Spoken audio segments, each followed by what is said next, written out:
Less than a minute to go to the start of the Surfers International Resort 300 at Surfers Paradise International Raceway. The track dry at the moment, but rain still threatening. On pole position, Dick Johnson in the Ford Falcon with an incredible time in practice of 1 minute 15.3 seconds, 1.7 seconds under his lap record. Peter Brock second, 1:15.7. Alan Moffat completes the front row, 1:16.6. On the fourth row of the grid is the leader of the Australian Endurance Championship, Peter Williamson in the Toyota Celica 77. On the second row of the grid, Terry Shield Mazda from Alan Grice BMW. 10 seconds to go.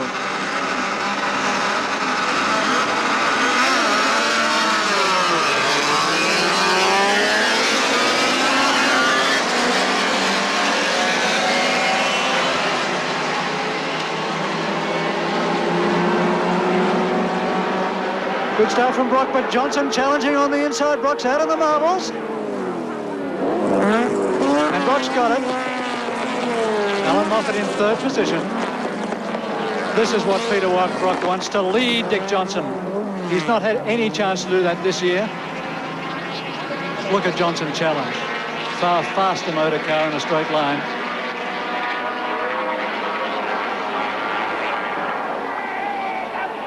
The track's surface, very abrasive, washed very clean by this rain, and tyres will be a critical factor over 95 laps. They can't afford to go too fast too quickly.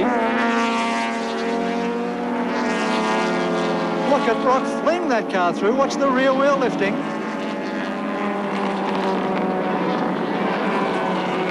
John Goss in fourth position in the Jaguar XJS.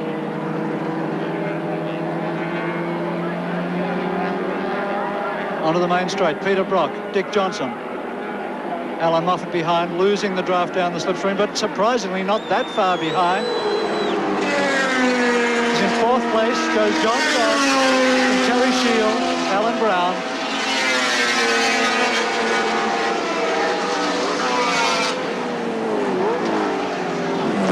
And a car off down the end of the main straight.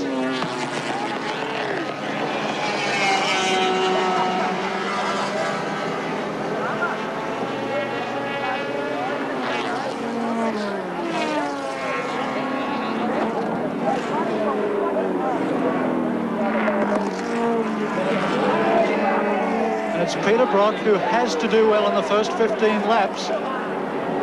There's the wreck. It's Alan Brown's car, and I believe Alan Grice is in that as well. That's underneath the Dunlop Bridge. Driver out of the car.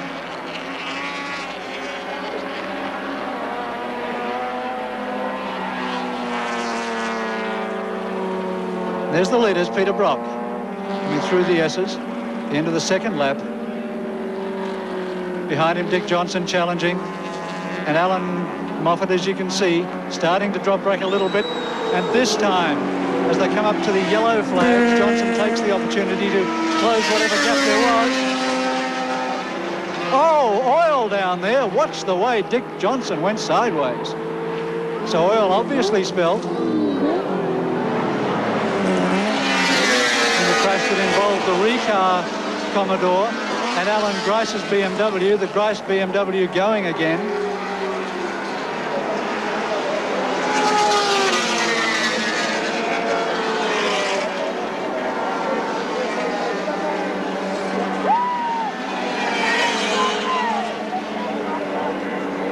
Oh, John Goss off now. That's on that oil underneath the Dunlop Bridge, and it certainly is having its effect on the field. Goss was in fourth position and is dropping right back.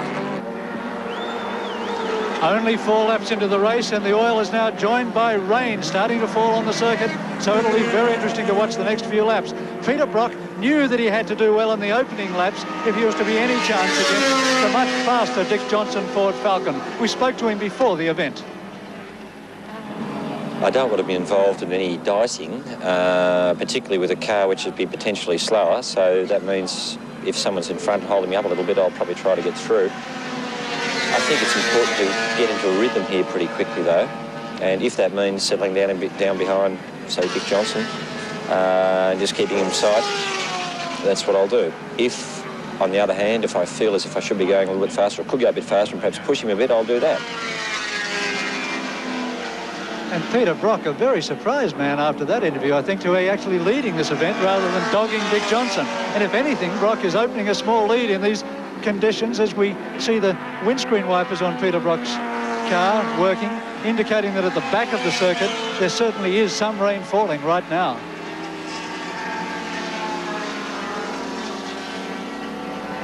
And in the pits, John Goss with the Jaguar with Bob Vincent.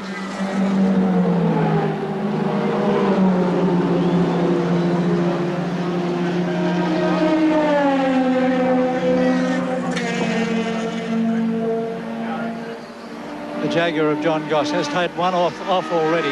Not a successful day for Johnny Goss. He's running big Goodyear slick tyres. He doesn't like the way... Oh, sorry, he's on Dunlops by the looks of it. In fact, he started on the intermediate Dunlops, which indicates that he thought that the rain was going to be coming down. And it was the oil that took John Goss off. So, again, after a year of trying to develop this big Jaguar, John Goss turns this race as well into a development exercise rather than a race for the lead. And the leader, Peter Brock, on dry weather tyres, feeling out the track.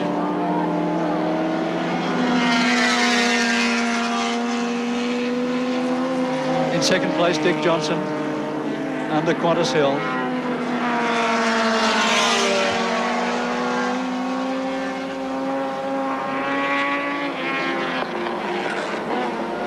There's the gap between Peter Brock and Dick Johnson now, open to about 2.5 seconds down the main straight as the rain starts to get heavier, which means that shortly these drivers must start considering getting off the dry weather tyres on which they started the race and getting on to intermediates or even wet weather tyres. Certainly the rain not hard enough as yet to warrant wet weather tyres, which would be cut to pieces by the abrasive surface Paradise track, that the intermediates may be the only compromise that they can achieve.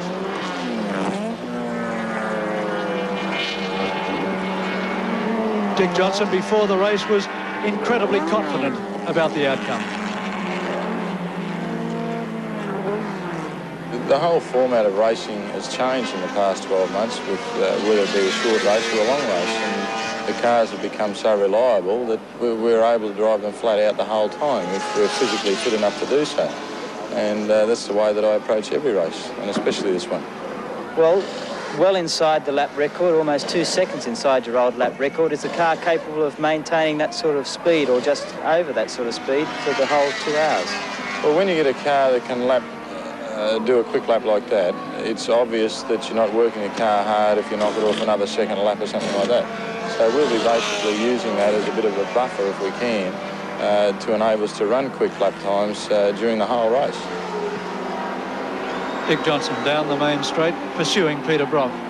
Lap times tumbling, however, in these wet conditions. They started the race with 1:18.7. They're now well and truly into the 20s, 20 seconds, 1 minute 20 second barriers, and there's 2.5 seconds between Brock and Dick Johnson.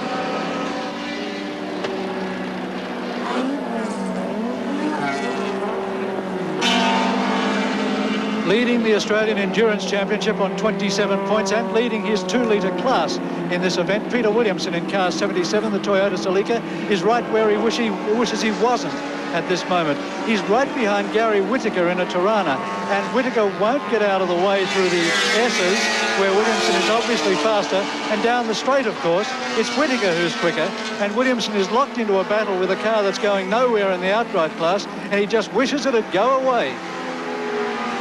Loses speed down the straight. Williamson and another Toyota Celica driver, Graham Bailey, have won their 2-litre class in all 3 rounds of the Australian Endurance Championship to date.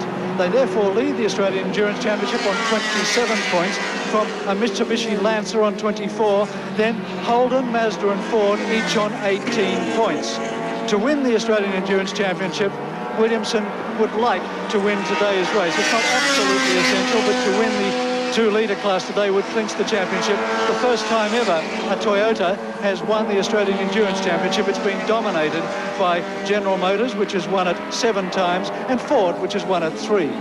Williamson knows the pressures that are on him, as he told us before the race started. I run for 285 trade at Illustrate Australia, and I've got a certain amount of respect for them. I've got to try and come first as well, and also we've got to win the championship, and it's a fairly tall order actually. It's 3 points, you know, it's a long way around here. Our cars are a bit heavier. The Lancers are very good in their class. The Mitsubishi Lancer is a very good 1600cc car, and we've got a few sort of people who are hassling us in our class, so you know it's not going to be easy. With the rain falling down, Graham Bailey has already spun his Toyota Celica and has had a great deal of difficulty in getting back onto the circuit from the rain-soaked infield, which is very muddy. Peter Williamson, therefore, has the responsibility of the championship on his own shoulders.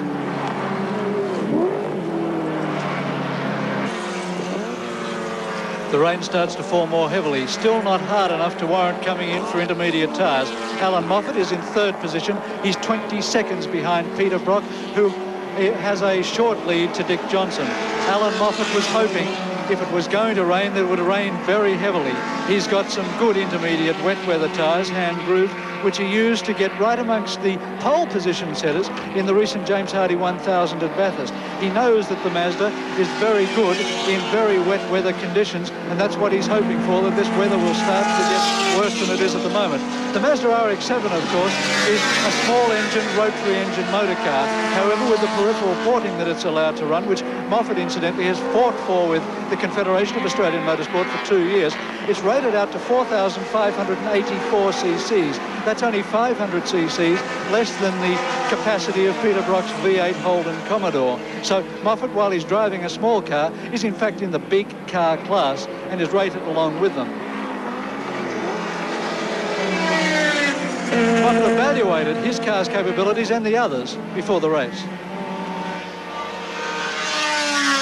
The qualifying times are good, and I think if I can maintain that pace in the race, it should be interesting. We certainly know we got the reliability to go, and I think it's a track where the little RX-7 will respond, and I think I can push the others along. The problem of tyre wear and fuel, how does that affect you? We've got good consumption miles per gallon by any standards, and Surfers has always been hard on tires. It's still a question of nursing the car a little bit to get just that added distance if you're trying to go a little farther than the others. And Alan Moffat showing that he has another problem as well, that of a very, very croaky voice. In fact, he came down with the flu very badly after going to America to attend the Las Vegas Grand Prix a couple of weeks ago. He spent a week in bed, in fact, and is on antibiotics today. I saw him in the pits before the race. He is not very well at all, and I think that the endurance that is demanded by this event will really tell on Alan Moffat today.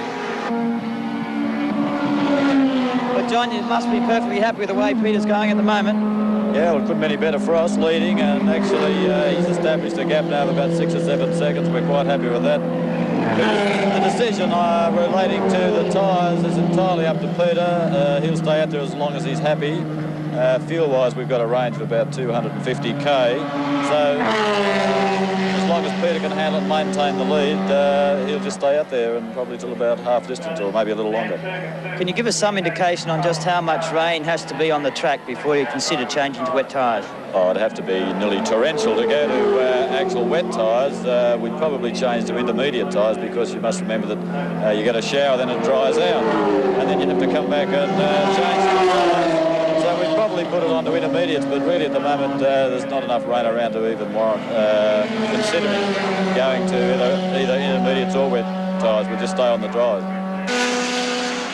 And the rain claims its first victim. That's the Mazda RX-7 of Peter McLeod. It's gone over, rolled end for end under the Dunlop Bridge. McLeod is being treated by ambulancemen. It's taken officials some 5 minutes to crowbar him out of the motor car. Just look at that wreck. He would have gone over at 130 miles an hour. Moving it back to a safer position so that the other drivers, should they come unstuck in that very treacherous corner, will not also hit the wreckage. 45 minutes into the race, and Peter Williamson has rolled now out of the Dunlop Bridge, going down Peter straight towards Rothman's corner. The Celica has gone over and over. That's it lying there. Peter Williamson is out of the car and over the safety fence, but that now throws the Australian Endurance Championship into doubt.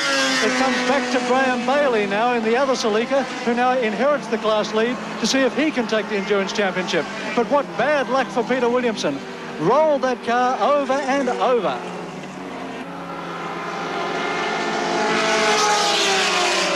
Peter Brock, 34 laps down, some 60 laps remaining in this race, and he's signalling to his pit that there is a problem. Look at that rear wheel lifting. Although the track is still wet, Brock is flinging this motor car around. Meantime, in the pits, they are setting up with a front right or front left-hand tyre, which may be Brock's problem.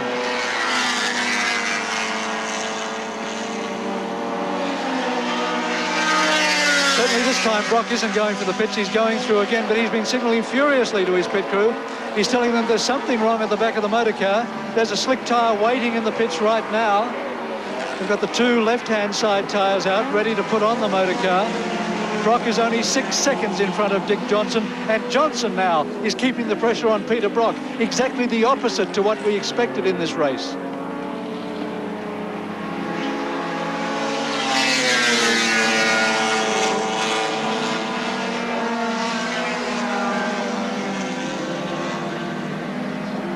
There's Brock through the kink in the back straight, 4th gear. There's Johnson right behind him and closing, so Brock probably does have a tyre problem. Flashing his lights at slower competitors in front of him, warning him to get out of the way. Brock desperate to win this race. It's very important to him that he shows Dick Johnson that he can beat Dick Johnson on his home ground, and he's putting up a magnificent effort. Look at both inside wheels there lifting. Only 35 laps down, the circuit abrasive, but one wouldn't expect him to be taking a tyre change yet, even in the wet, even in the dry. So in the wet, it's very unusual. Something else must have gone wrong with the car.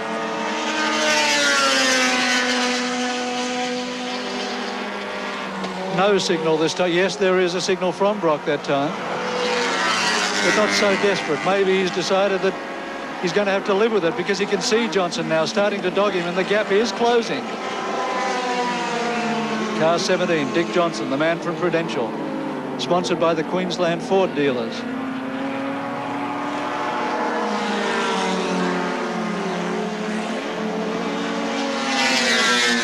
And the most successful man in Australian motor racing this year. He's won the Australian Touring Car Championship, taken it away from Peter Brock, won the James Hardy 1000 at Bathurst, took it away from Peter Brock. Brock doesn't want Johnson to win this one.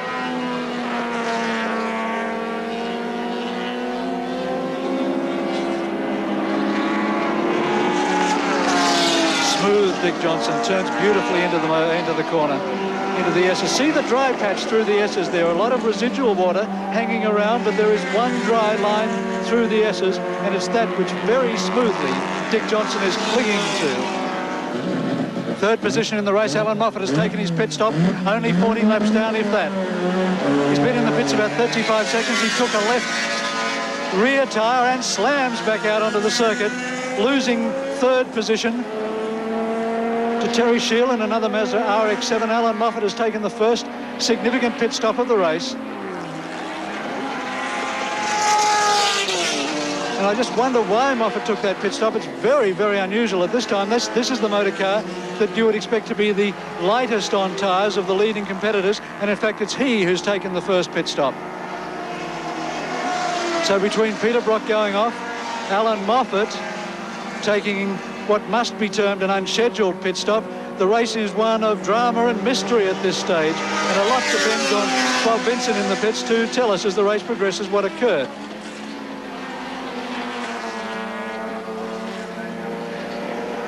Well, we've had just over 2 minutes of running in this race, and it's past the halfway mark, so any time now we should see the leading contenders come in and pit for that vital fuel stop. That's Peter Brock and Dick Johnson. We've already seen Alan Moffat come in a very, very fast pit stop. He's back out on the track on a new set of tyres. With me at the moment, though, a man who had a very, very nasty smash indeed, Peter Williamson, who was the heading the Toyota chances of taking the championship this year. Peter, first of all, are you okay? bit stiff, that's about all. Physically, you're all right, though? Yeah, had a medical check and I just got, sore muscles and things like that. Right, now, what happened? You seem to be going a little bit harder those last 2 laps just before you crashed. Well, I'm a racer. And Graham Bailey in the other Celica was challenging me, and I might have got a bit too overexcited and sideways up in the corner off the straight and out in the grass, where there'd been a lot of major accidents today, and I just couldn't stop it, and I hit the bank very, very heavily. I think the car's totally written off. A quick question, Peter. I noticed you talked to one of the officials here on the track. Is there any problems with the track at that point? Yes, the speeds are so high. We're passing under the bridge here in a right-hand corner at over 130 miles an hour, and you don't need much to get sideways. You get out in the grass, and to the left of the track is a very large grassy verge, and it's very wet and lined by a wall of tyres and an Armco fence. And you get out in the grass, you seem to go past. But I went sort of sideways down there for several hundred yards and had a very, very heavy accident against the fence. But what I said to the official was, I think it's about time, I think, that we had a look at it, and maybe a sand trap like they use in a lot of other circumstances like this, where they have a layer of sand on the ground, and the car can sort of spin itself to a standstill in the sand rather than in the grass. Right, thanks very much, Peter. We're now standing by in the pits for the pitting of Brock and Johnson. That will be a very, very vital pit stop for both crews. It's 11.5 seconds behind Dick Johnson at this time. We have just passed the halfway point. In fact, the pace of the race is so great that they passed the halfway point in just less than an hour's racing. That's quite incredible when you consider there's only one dry line on this track, and off it there's only disaster waiting for you. Peter Brock, we think, has already experienced a small taste of that disaster when he lost first place and dropped back to second behind Dick Johnson, and now the pit stops will be critical. Brock's been trying to carve back the 11.5 second advantage that Dick Johnson has got. It varies by about half a second a lap, but Johnson seems to have Brock's measure, as well he should on his home circuit. And Brock, as you can see, bouncing the Marlborough Holden dealer team Commodore off all the curbs. That's uncharacteristic Brock. But if he is bouncing him, you can be sure that that's the fast way round, because Peter Brock's not a man to drive any way but the fast way around a circuit. Again, signals to his pit crew. He's been doing that lap after lap after lap. It's unusual for Brocky to show that sort of anxiety. It's been happening more and more lately this year with the pressure that Dick Johnson has placed upon him. We've seen a new Peter Brock this year, in fact, a man who hasn't been Peter Perfect, Peter Cool, all the nicknames he's been given over the last 3 years when he was dominant in the Australian touring car scene. And there's the leader, True Blue Dick Johnson, car number 17, in front of a hometown crowd. They cheered him when he came onto the circuit today, dancing girls, all sorts of balloons going up. And the crowd that's here today in these wet conditions, and it's almost a record crowd for Surfers Paradise International Raceway, are all here for one thing, one man, Dick Johnson, in the Prudential Ford Falcon. 59 laps down and leading the under 2 litre class, the Chickadee Chicken Toyota Celica, keeping Toyota in points contention for the Australian Endurance Championships, because if Graham Bailey wins this class, he will get 9 points and thus take Toyota to their first victory in the Australian Endurance Championships. Bailey, in fact, has been the mainstay of the Toyota team in the Endurance Championships. He won the first 2 rounds at Adelaide International Raceway and again at Oran Park when mechanical troubles afflicted Peter Williamson. Then Bailey's car failed at Sandown in the Hang 10 400, and Williamson limped to victory there with his car running on about 2 cylinders in the last few laps. But Graham Bailey has been a real thorn in Peter Williamson's side this year, a team member certainly, a teammate certainly in terms of class of motor car, but Graham Bailey has proved to be as fast as Peter Williamson. And that's got Willow worried, as we see today, of course, with Willow's prang. because Graham Bailey was forcing him hard. An unusual circumstance when you would have thought that both drivers would have been going for race victory rather than necessarily racing each other. As Peter Williamson said, that's the race's edge. Last one, Johnson leading from Moffat and Shield, although Shield, of course, has pulled out of the race, and Moffat in third position, but in fourth position now is Phil Alexander. In Class 2, we see Gates and Seaton in the Capri leading from Thomas in the Mazda, Wheeler third, and also Burbridge in the Mazda. So Mazda second, third and fourth in Class 2. In Class 3, we see Bailey and Land in the Salika now leading, of course, Peter Williamson out of the race. Holden in second place now, and Graham Mine in third place. In Class 4, we see Terry Finnegan leading. Second place is Clark, and third place Bradkey in the Lancer.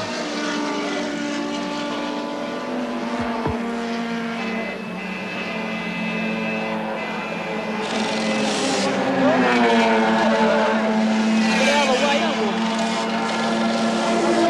16 seconds in the lead. Dick Johnson's now taking his pit stop. He's taken 2 churns of fuel. He's putting on 4 tyres. They're slicks. Peter Brock, meantime, has gone back into the lead. Look at the steam coming off that tyre. It's been working very hard indeed. As soon as it comes off the car, it goes onto the wet road, and look what happens to it. That's the sort of temperature that these tyres are generating. They get up to about 80 degrees centigrade.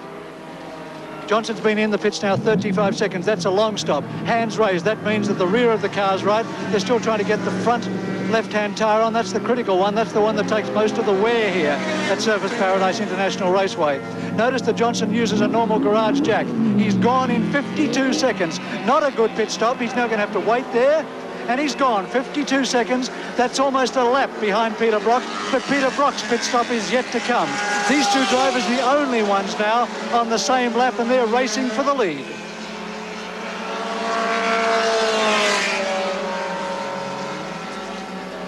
Johnson filling out the new tyres in these conditions. The track's starting to dry all over now. A wider line on which to race. And now the pressure is right on Peter Brock's pit crew. They know that the time they've got to beat is 52 seconds. Every second that they can make up in the pits will put Peter Brock closer to Dick Johnson and closer to race victory.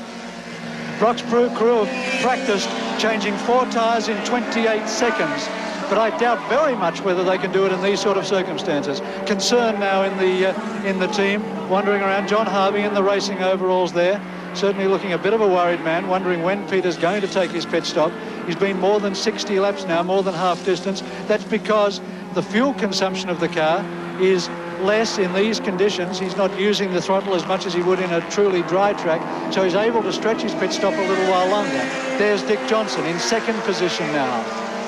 Peter Brock, some 40 seconds in the lead. That 40 seconds is all he can afford to lose in the pits. Peter Brock in the lead for the second time in this race. He knows that Johnson's had his pit stop. He knows that Johnson's on fresh tyres. They'll take some bedding in. That means that now if Brock can make up time by really forcing his Holden Commodore hard in these few laps before his pit stop, he can make up valuable seconds on the road before he has to take his stop and then rely on his pit crew to make up valuable seconds in the pits. Brock disappointed that he's dropped back into second position, now back into the lead, and he is flying. Taking every opportunity to pass slower motor cars, drifting it right out wide there, not taking his pit stop this time through. But we know that if Dick Johnson has taken his stop, that Peter Brock must be only a short distance away. He holds up his hand high that time as he passes his pit. Could be the next time round. Crew members, in fact, getting ready near the front tyres. Dick Johnson's pit stop so slow, in fact, that if Brock looks across the circuit, he can just about see Dick Johnson in front of him, almost a lap down.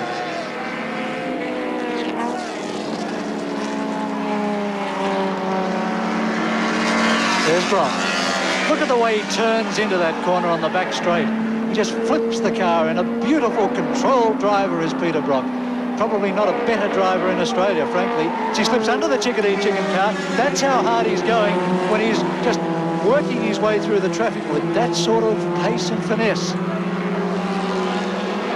Look at the way his hands are working on the wheel, keeping attitude off the motor car, keeping the car as flat as he possibly can on the track.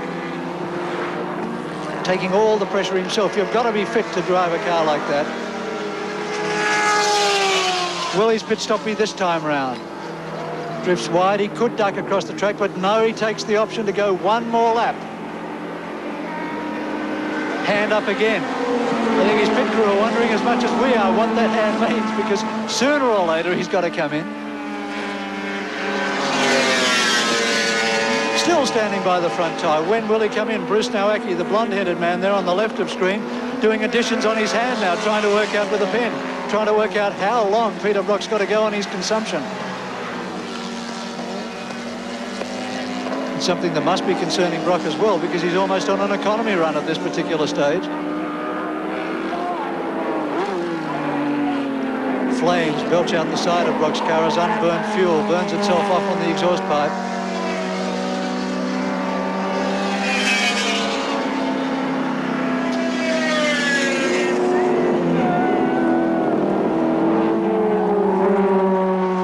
Oversteer from the car. That left-hand front tyre must be feeling the pace at this time, not giving him the control it must have done earlier in the event.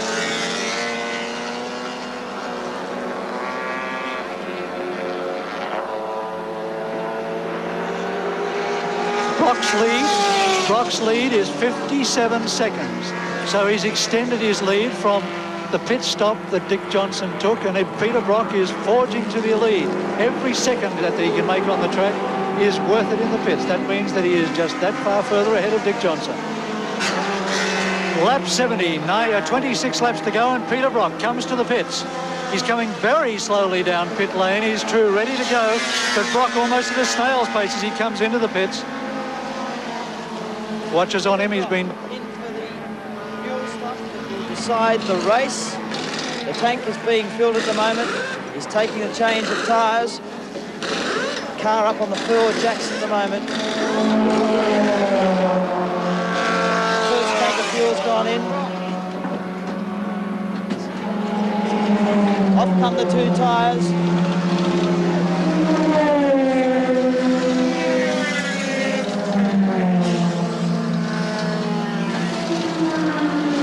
Brock is taking fuel.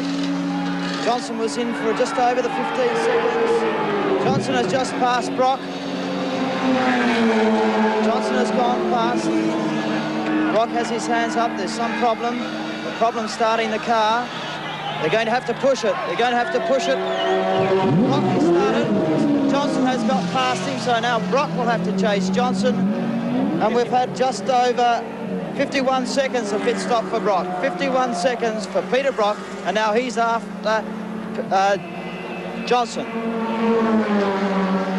And Peter Brock, almost exactly the same time of pit stop that Dick Johnson took. Very disappointing for Peter Brock, because now Dick Johnson has virtually taken it all back on the road. And the status quo is about the same as it was before the two pit stops occurred. There's Johnson, car 17. Moving into the S's, underneath Qantas Hill, with Brock still to enter the S's. So in fact Johnson will have opened an even greater lead on Peter Brock than he had before the two pit stops took place, which puts Dick Johnson into a very good position in this event with only 20 laps remaining. Johnson's gone through. We wait now for Peter Brock to come down the straight to give us an idea of the distance between the two drivers. And as you can see, there goes Alan Grice through our screen now, and Peter Brock is a long way behind. There he is now coming through. So Peter Brock at more than 20 seconds behind easily. And we're looking at about 24 seconds for Peter Brock. That's the distance behind. So after the two pit stops are over, there was about 11 seconds between the drivers before the pit stops, and now it's opened out to 24 seconds. That means that Peter Brock would have to catch Dick Johnson by more than a second a lap to be on his tail at the finish.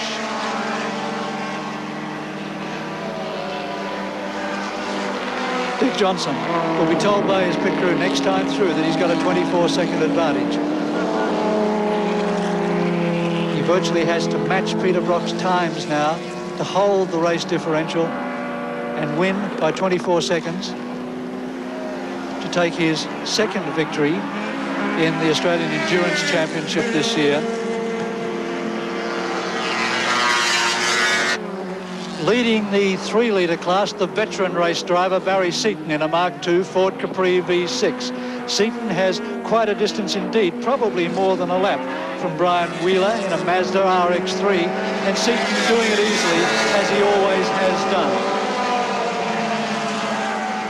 Winner of the James Hardy 1000 back in the days when it was the Gallagher 500. This will be one of Seaton's last drives in a Ford Capri.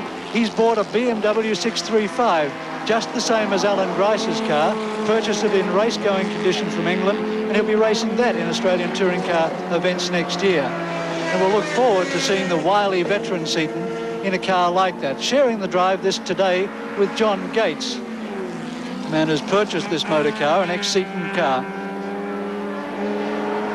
And it's good to see Barry Seaton quitting the V6 Capri class in a winning condition such as this.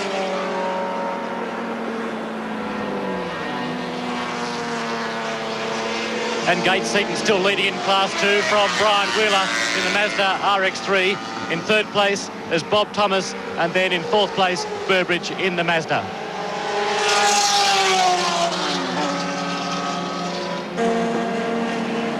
One lap down on the leaders. Alan Moffat there with the brake lights flashing on the Mazda RX-7 finds himself in exactly the same position in which he's been in the last two long-distance races he's contested. In the Hang 10 400 at Sandown in Melbourne, this car's debut, Moffat finished in excellent sixth position while still feeling out the motor car. In the James Hardy 1000 at Bathurst in early October, Moffat finished third after the race was prematurely shortened by a massive prang at the top of the hill. Moffat, it is said, could well have done much better than that third position had the race run its full distance. Well, here we are over 300 kilometres, and Alan Moffat is hoping that something will happen to the two lead cars one lap ahead of him. He's had to take an unscheduled pit stop. He was hoping to get through this race without a tyre change and without a fuel stop. He did take a stop. It probably cost him about 40 seconds in the pits, plus the time getting in and out of the pits, and that, of course, has dropped him the one lap down. But even if he were on the same lap, it's doubtful that Moffat would be able to challenge Johnson and Brock, who are flying in their Falcon and Commodore respectively. Certainly Moffat, while he was fast in practice, a 1:16.6, 0.4 of a second under the lap record, was still a second off the pace that Johnson and Brock could establish. And it proves the point, I think, that longevity and reliability is what's going to win Alan Moffat races in this Mazda RX-7 next year, because a big small car, or a good small car, is still no match for a good big car. And that's a race adage that I think Alan Moffat at this stage is contemplating as he drives around one lap down. But nonetheless, an excellent effort from Alan Moffat, who takes this car next week to Macau for the Gear 200, the support race to the Macau Grand Prix, a race that Alan Moffat won in 1974 in a Ford Capri. So the first international challenge for the Mazda RX-7 will be in Southeast Asia in just 2 weeks' time. This is a sensation in the pits. Dick Johnson, the race leader, into the pits. There are 81 laps gone in the 75-lap race, 81 laps gone in the 95-lap race. That's 14 laps to go. Johnson has pitted, and they are changing the tyres. Peter Brock was catching Johnson at the rate of 2 seconds a lap. Johnson going down 2 seconds a lap to Peter Brock. So Brock is now... Johnson is out with 14 laps to go, and Peter Brock, the new race leader. 26 seconds that pit stop for Dick Johnson, but we get news up here that Peter Brock has a drama. We saw him push start in the pits, and we understand that the stewards are contemplating putting a minute penalty on Peter Brock, which will put him behind again, even though he's in the lead on the road. Peter Brock facing the minute penalty. I would think at this stage that John Harvey and the rest of the Holden dealer team would be starting to negotiate that with the race stewards. But Peter Brock in the lead on the road at this particular stage after Dick Johnson took that unscheduled stop for a left rear tyre. And I think Peter Brock will worry about the politics and the push starting later, because at the moment all he wants to do is stay ahead of Dick Johnson. There's Johnson. Half a lap behind. Johnson can't get through there. He's being booked badly, and Johnson getting very desperate to get through. And that's what happens when you get in the way of the man who wants to lead the race. That's John White in the Gemini, who got in the way of Dick Johnson and paid the penalty. Meantime, as Dick Johnson comes onto the straight, John Harvey walks up the pit straight, heading towards the officials' booth under the control tower. So John Harvey to discover just what that 1 minute penalty is all about. Well, with me at the moment, Roy McDonald, the pit manager with Dick Johnson. And Roy, can you tell us what went wrong with the tyres? Well, we have picked up a stone around the track that's gone right through the tyre. We've got a puncher that was slightly deflating.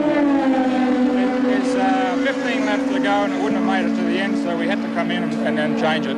Yes, Brock was catching Dick Johnson at a rate of about 2 seconds a lap. So I think it was around about 1 second a lap. Was it? Yes. So really that's virtually cost you the race, hasn't it? I'll say it has, yeah. 18 seconds in front now. You don't think you can bring that back? No, I doubt that very much. We'll have to settle for second place. Oh, well, bad luck. There's always next year. Thanks, Bob. Thank you. Well, it may not have to wait until next year because that 1 minute penalty is still to be resolved.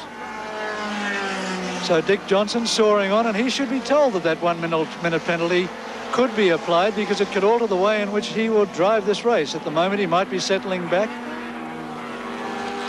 accepting second place. On the other hand, he might be trying desperately to catch Peter Brock. And from the look of those flashing lights, there's only one thing Dick Johnson wants to do at this stage, and that's go for broke. Peter Brock in the lead, letting John Harvey worry about the 1 minute penalty in the pits. He'll be told how far behind Dick Johnson is, and he'll be told whether Dick Johnson is catching or not. That's all that should worry the race driver at a time like this.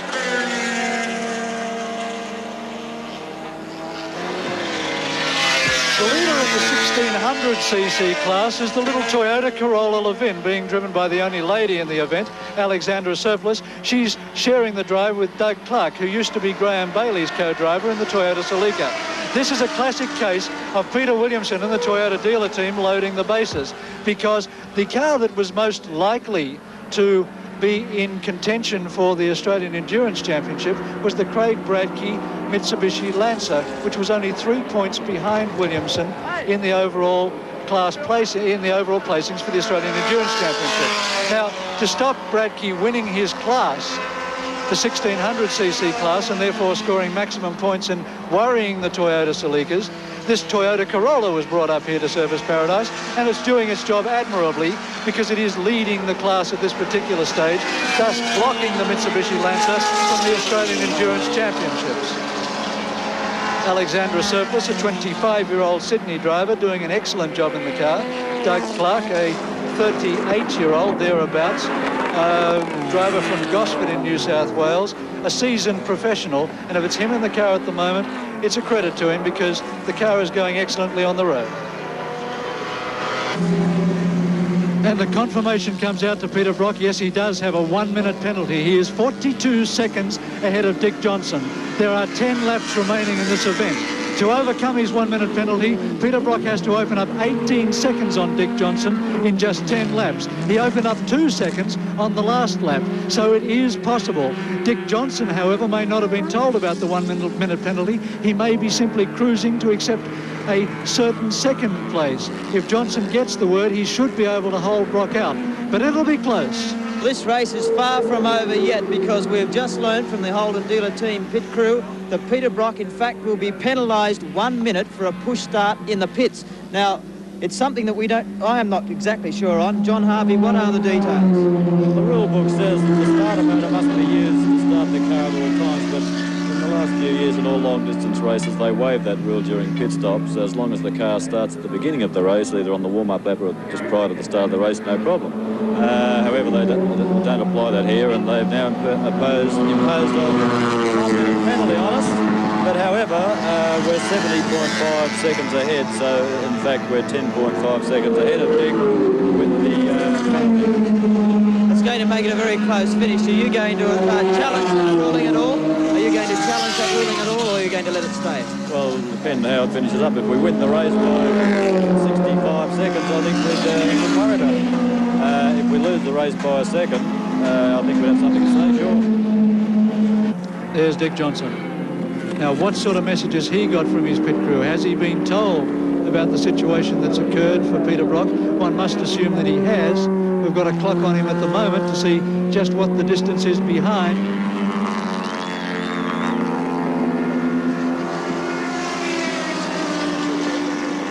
Johnson would want to win in front of his home crowd anyway, so I doubt very much if he'll be backing off too much. Flings the car onto the main straight, plants the foot, takes fourth gear about there, working up to about 210 kilometres an hour. And the split is 41 seconds, so Peter Brock certainly isn't opening the gap that he should be. But look at the smoke coming off the left-hand rear tyre of Dick Johnson. Now there's the story. He's got smoke coming off that rear tyre every time he flings any sort of weight onto that tyre. There he goes. Oh, Dick Johnson gone. That car started to lock up as it came under the Dunlop Bridge. You could see something going wrong with the left-hand rear tyre as the officials race down to Dick Johnson now. And you could see it there as he went under the braking area, into the braking area, into Rothman's corner. Something locked up at the rear end. It's been the real problem of this motor car for quite some time now, that it's been unable to accept hard braking.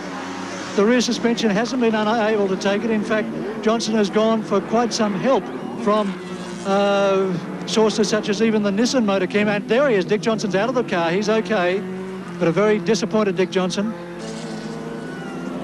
And it just starts to give way there. You can see the rear wheel locking up entirely, and there's nothing Dick can do to hold it. It hits the glass, and as soon as it hits the grass, it's freewheeling, and there's nothing that Dick can do to control it down there. Into the gully.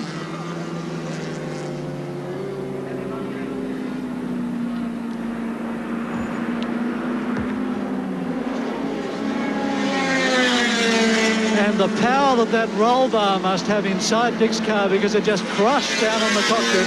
And I would say that Dick Johnson owes, if not his life, certainly his well-being at this stage, to the strength of the roll bar inside that Ford Falcon. And so much for the 1 minute penalty. Peter Brock, Peter Perfect, back in the lead again and in a winning position. One lap up on Alan Moffat now. Can afford to cruise to the finish, which is only a very few laps away. As darkness starts to descend on the circuit, rain earlier in the day has forced the Surfers International Resort 300 to start very late. And without daylight saving in Queensland, of course, we're heading towards dusk already as Peter Brock enters the final 5 or 6 laps of this 95-lap endurance race.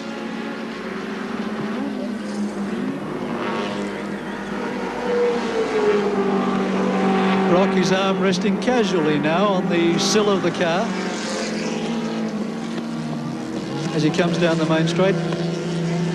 Doesn't mean he's taking it that easily. It means simply that the effort that Peter Brock has had to put up today in something of a brilliant drive to make this Marlborough Holden dealer team Commodore go as quickly as it has, to match pace with Dick Johnson throughout the race, has been quite immense. See Brock's arm go on the sill there again. He's resting his muscles because he must be very tired indeed. A satisfying week for Peter Brock, in fact. We're on lap 95 to go, and a satisfying week indeed for Peter Brock, because earlier this week at Exmouth in South Australia, he won a fishing contest. Peter Brock is a mad keen fisherman, an amateur fisherman. He caught a trevally, 39.8 kilograms it was. He took it back to the weighing bridge and discovered that the world record for a trevally caught on a 10-kilogram line was 37.53. So at the moment, we're watching a world champion racing at Surfers Paradise International Raceway, a world fishing champion. And I think Peter Brock's probably prouder than that, than he is even of winning this event today.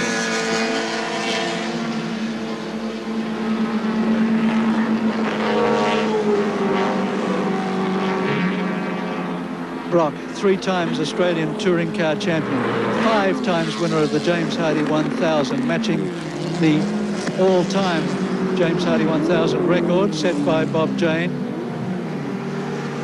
And It's a satisfying conclusion to the long-distance endurance race season for Peter Brock, with the Australian Grand Prix at Calder Raceway in Victoria to come next week, where he and Dick Johnson were due to clash again, but it will now depend on whether Johnson's car can be readied in time. So this could well be the last clash this year of Johnson and Brock. And it's been a year that Brock hasn't enjoyed because Johnson's had his measure all the way.